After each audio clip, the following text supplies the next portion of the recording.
Fala, gurizada, meninos, meninas, também mais voozinho. Basezinha muito louca agora, top de morro. Curte a decolagem aí. Já sai pra baixo já, ó. Saiu, ganhou velocidadezinho, ó.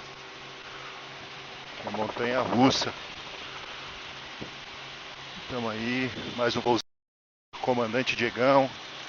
Robson 44 Agrícola. Quem é que disse que eu não consigo ir pra praia? Hoje o voo é na beira da praia, na beira. Que não dá tempo de ir, a gente aplica na beira da praia, né? Falei pra vocês, eu não consegui sair da usina ainda, eu vou indo todo dia. Aqui o contrato ele é um contrato bem apertado, bastante área, prazo bem curto, então não dá tempo pra nada. Tem folga, é trabalho, trabalho, trabalho. Então agora eu tô voando na beira da praia. Vou mostrar pra vocês aí, deixa eu subir um pouquinho. Areazinha bem chatinha, tem um fio atravessando bem no meio, um fio bem alto. Aqui tem esses postes na frente. Depois tem um fio bem sinistro aqui, ó, que a princípio não dá nem pra ver se não perceber aquele poste lá em cima, porque ele percorre toda a área. Olha, ele tá bem embaixo de nós agora, não dá nem de ver, ó. Aí passou ele e desce de novo. E é um fio sinistro, galera. Por que ele é sinistro? Exatamente por esse motivo. Olha lá a praia lá que eu falei pra vocês, a ilha, aqui de Sirinhaém, a barra lá do lado. Estamos na beira da praia, lá os coqueiros lá. Top, top, top. Fiz o complementinho, agora vamos iniciar o tiro completo. E aqui tem o fiozão que eu falei, ó, poste lá em cima e o outro poste vai estar só no outro morro. Então, poste de morro a morro, esse é o pior tipo que tem para aplicação aérea, porque se o cara tá desatento, não tem nenhum poste no meio da área do campo de visão dele, ele vai achar o fio. Então é uma bosta isso aqui, galera. Ficar ligado, perigoso por demais. Vamos para outro tirinho, interceptamos, já cobri um pedacinho que faltava. Caí pra dentro. E olha o fio, filho da puta, como diz outro vídeo, olha o fio, motherfucker. Estamos ali, iniciou, abriu, subiu. Tem a VO. E vamos embora de novo. E estamos aí, pegando solzinho, beira de praia. Porto de Galinhas. Só que não. Tô igual padeiro. Só que aqui eu tô na beira da praia. Ah, não consigo ir na praia. O padeiro faz o pão e não consegue comer o pão. Quem diria, rapaz do céu. Nasci na beira da praia e não posso mais aproveitar a praia. Pô.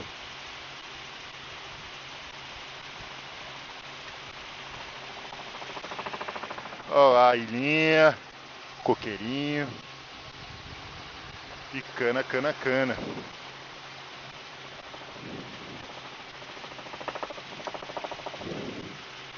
Agora vocês imaginam a potência desses homens, né? Pra ter isso tudo de cana plantada, essa área, numa região dessa, né?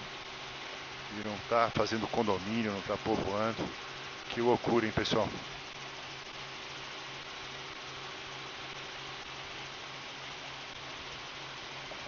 Então aí, hoje seguimos aplicando aí o foliar, que é um instrumento agronômico aí, um defensivo e um adubo. Algumas fórmulas aí para conseguir aumentar a quantidade de toneladas da cana por hectare e consequentemente também melhorar aí o ATR, que é o açúcar total recuperável da cana. Então isso são ferramentas, e o helicóptero aqui nessa região entrou como uma ferramenta de suma importância para conseguir dar conta dessa história toda, que seria o que? Viabilizar toda esse fortalecimento da cana. Porque com a questão do coastal, do manual, a área ela é muito extensa mesmo, e acaba sendo muito difícil. Com trator, a área é extremamente morrada, então também fica difícil. No final das contas, aqui só cabe drone e helicóptero. Mas é feito tudo de drone? Não dá para fazer tudo de drone, por questões aí logísticas e também do espaço de tempo, perda de sinal e uma série de coisas. Então, o helicóptero ele faz o maior volume e o drone pega algumas áreas para fazer. Então, isso é revezado. Aqui tem muitos drones trabalhando e um helicóptero. E a aplicação do drone fica igual ao do helicóptero? Isso aí vai depender muito do local, da situação, do operador. Aqui nesse caso aqui,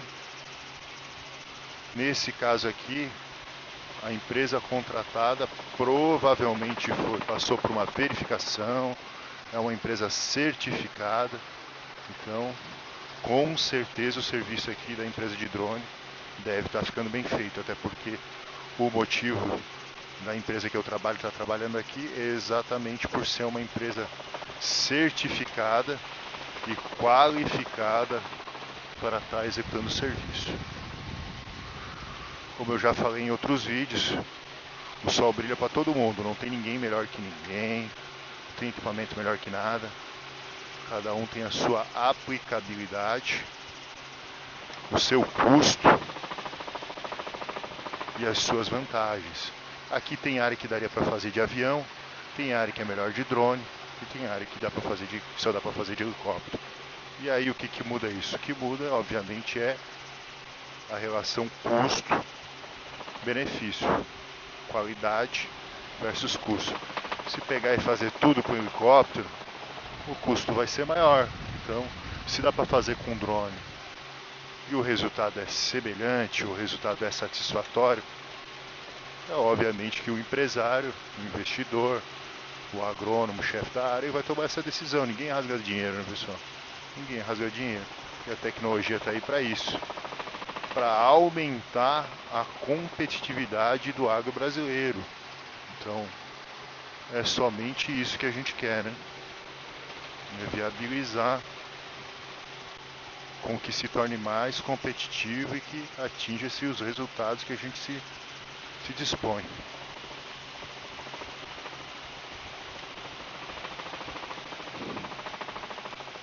Esticar um pouquinho mais, fazer o balão mais longuinho para conseguir fechar bem certinho. É muito curto esse balão. E agora sim.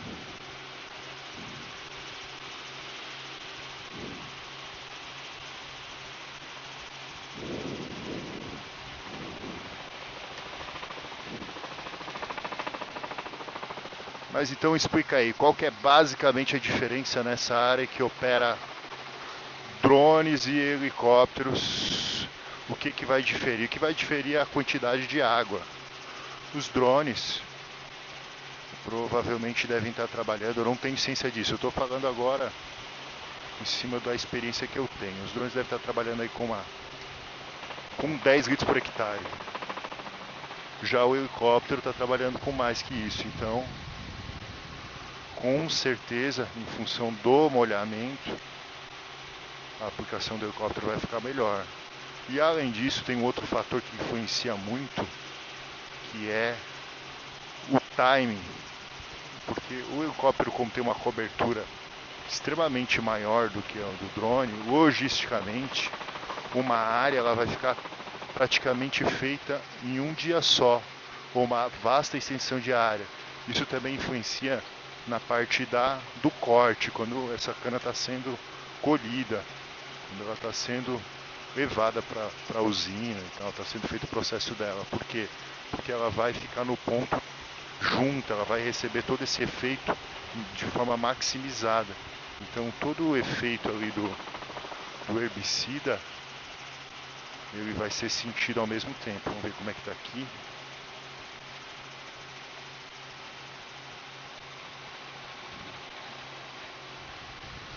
Então daí isso aí o que influencia? Isso aí influencia muito, porque na hora de fazer a colheita, principalmente, aqui a gente tem umas áreas que se chamam testemunhas. Testemunha é uma área que ela fica sem aplicar, próxima à área que foi feita a aplicação, para fazer uma comparação. Ela é uma testemunha da eficácia da aplicação. Logo, se a área toda ela foi feita no mesmo dia, em comparação à área que não foi feito nada, ela vai ficar extremamente semelhante. Já se a área ela foi feita num intervalo muito grande, vai mudar a eficácia do produto, porque o espaço-tempo ele vai ser menor. E aí, por o espaço-tempo ser menor, acaba por mudar a questão do parâmetro comparativo da aplicação. Então esse é um dos fatores que já começa a mudar no caso da aplicação de uma aeronave de baixa produtividade para uma alta produtividade. É óbvio que isso tudo pode ser gerenciado através de uma logística, operando um enxame de drones na mesma área, ou fazendo uma conciliação ali dos locais de aplicação com vários drones, que acaba funcionando de forma semelhante da cobertura do helicóptero. Porém, na prática, geralmente não é isso que acontece. É dado uma área consideravelmente grande para o tamanho do drone, e ele vai fazendo aquela área e demora muitos dias para fazer ela. Então, em função disso, a questão do volume que é produzido pelo helicóptero acaba gerando um efeito melhor na plantação.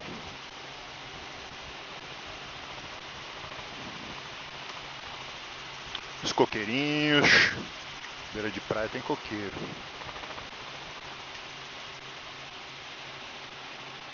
Olha a ilha, ó. Ainda quero dar um pulinho lá naquela ilha lá. Uma hora eu vou conseguir uma folga aí, nem que eu tenho que fugir.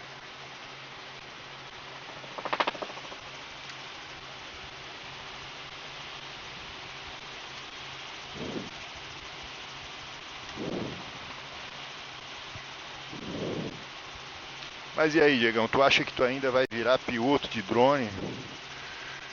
Piloto eu não sei, pessoal, mas eu acredito que tem uma alta probabilidade de no futuro, não muito distante, tornar um gestor de uma operação desse tipo, algo relacionado. É meio que inevitável no médio e longo prazo esse tipo de equipamento. Toda operação industrial que não tem a finalidade de conduzir humanos, ela vai ser feita dessa forma, por questões legais, por questões de produtividade e por outros fatores. Então, em operações aéreas industriais, elas vão ser feitas todas com aeronaves não tripuladas.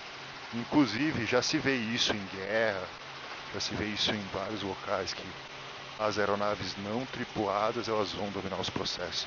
E não tem nada que dite mais tendência do que guerras, né? Então nas guerras, só o que se fala hoje, o que é o diferencial competitivo, são as aeronaves não tripuladas, que são os VANCs, os drones, armados, não armados, e também até para efeito de monitoramento. E até falando sobre monitoramento, eu tive aí a oportunidade no ano de 2025 de estar trabalhando, operando um VANT. Para quem não sabe o que é um VANT, é um veículo aéreo não tripulado. Esse equipamento era um equipamento quadricóptero com uma hélice na frente. Então ele era helicóptero e avião. Tinha uma extensão aí de 6 metros. Era um avião, era um VANT que tinha asa. Então ele tinha as duas funções. Ele decolava quadricóptero, igual helicóptero, até 60 metros. Aí ao atingir 60 metros ele fazia uma transição para o voo à frente pela hélice e desligava esses quadricópteros. Então ele era um avião e helicóptero. E a função dele era monitoramento. monitoramento. E também existia a possibilidade de estar incluindo nas asas dele aqueles vantes kamikazes, sabe? Então eu recebi o treinamento dessa aeronave, depois dei o treinamento para alguns policiais no momento lá na África. E esse equipamento ele era extremamente tecnológico. Ele tinha um payload, uma câmera com zoom de 50 vezes, câmera térmica, e todas essas tecnologias bélicas e tal. E na oportunidade eu pude perceber que realmente é inevitável. Esse aí é o caminho para questões industriais e bélicas e tudo que não envolve diretamente o transporte de pessoas. Eu tenho certeza que muito brevemente vai ser separado. O que se tem hoje? Hoje não se tem tecnologia desses equipamentos para gerar produtividade como um humano, ou seja, a máquina ela ainda não tem a inteligência de um humano.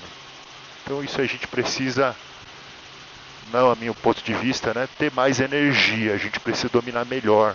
O problema está na bateria, mas é a bateria, a duração? Não. O problema é a potência da bateria. A gente precisa de uma fusão atômica, uma coisa com uma fonte de energia muito pequena, com muita potência, para rodar essa computação em todos os dispositivos. Então isso é algo que vai levar aí mais uns 20 anos por aí, para realmente estar rodando.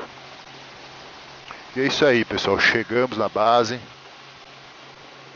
Fiz uma missãozinha completa. Não esquece de conferir se está inscrito, seguindo.